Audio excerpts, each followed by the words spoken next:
Hey, I'm Tom Hudson from Pulled Apart by Horses. Want us to interview your band or review your gig? Email all the details to interviews@shockradio.co.uk. Hello, I am Hayden Bhowon, head of music over at Shock Radio. I am still backstage at Manchester Academy. I am with Frank Turner's support for the tour, Larry and His Flask. Hello, welcome to the UK, guys. Howdy. How's it going? How are you all doing? How are you finding it over here? Great so far. We just flew in yesterday and got a little bit of sleep, and now we're ready to rock and roll tonight. Yeah. First night tour. How did you guys get involved to support Frank then? Well, we did a support tour with him in the States, but when the hell was it? October? September. Yeah. Last year. Got to be real good friends with him, and he invited us out here. So. Okay. Yeah. So what type of music is it you guys do? Because you're not sort of well known within certain crowds type of thing, just to give people an idea of watch it. Right. I don't. It's a mix of like kind of hard to folk, say. punk rock, bluegrass with soul and Balkan gypsy influence. there's a lot of stuff in there that's. It's kind of cool though, because it doesn't sort of restrict you to one genre. You can be like, right, we're here, we'll do that. Mm-hmm. Right. We do a lot of different, very diverse genre kind of music festivals. We play ska festivals and country festivals. Very energetic though throughout. Yeah. So how does the UK compare to being in the US for touring and gigging? It's very. I mean, we haven't actually done a lot here yet. It was just a few shows last year in the UK. That's true. So we really can't make a proper comparison yet. But it's very. We feel at home already. So people are great to us over here. It's because we love the Americans. Welcome. No, it is cool. It is nice to see people come over to UK, because there's some sort of artists that sort of if they're from America, they sort of snub out the UK when it comes to touring and stuff. I found in the past anyway. Which how dare they? Well, thank you. I feel like that's absurd. Yeah. Oh, shake off your beard. What's going on? It's a fresh start, new tour, baby. Oh, okay, right. I love you all that talk to that. Slight drop in by Frank there. Hello. Being from the southern part of England, where's your favourite part? What's the part you're looking forward most to playing out of the tour that's happening now, as in tonight? All of it. We're all very excited to go to Ireland for the first time, and tomorrow's Glasgow, which we haven't been there yet. Actually, it's sort of getting your way around the country. Yeah, just to see more new places, and to see all the places with Frank's kind of crowd. Yeah, it's a totally different thing than when we usually tour. It's small venues, very different crowd usually. I mean, there's some overlap there, but yeah, I mean tonight, 2,200 people or something. 2,300. Sold out. Something like that. Yeah, we don't have a draw like that, so it's a huge difference. And little dive bars compared to this.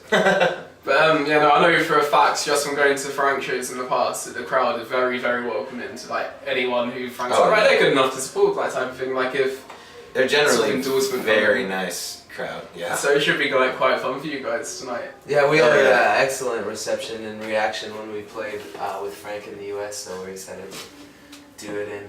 It was just all around his homeland. A loving. They're such a good group of dudes, and they're so inviting and loving and just welcome you right in, Yeah.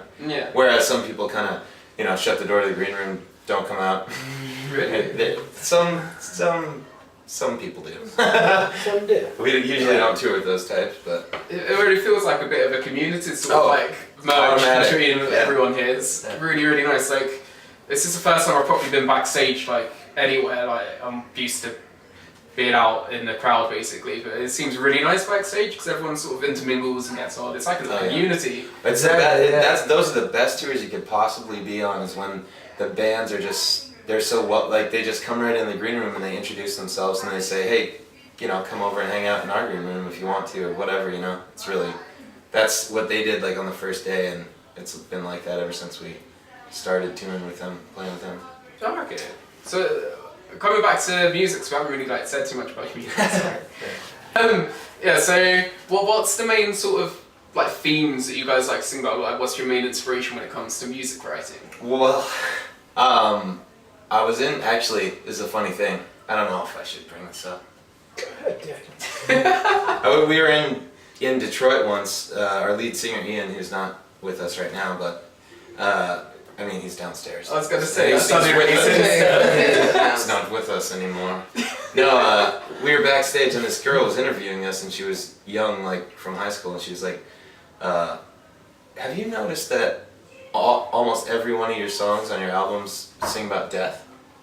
And we both looked at each other like, I guess you're right. We never noticed that, but I don't know. It's just kind of most of the time it's like the theme I think that I pull from the guy's lyrics are that it's appreciation of life rather than, just death, but a little bit of everything in there, I think.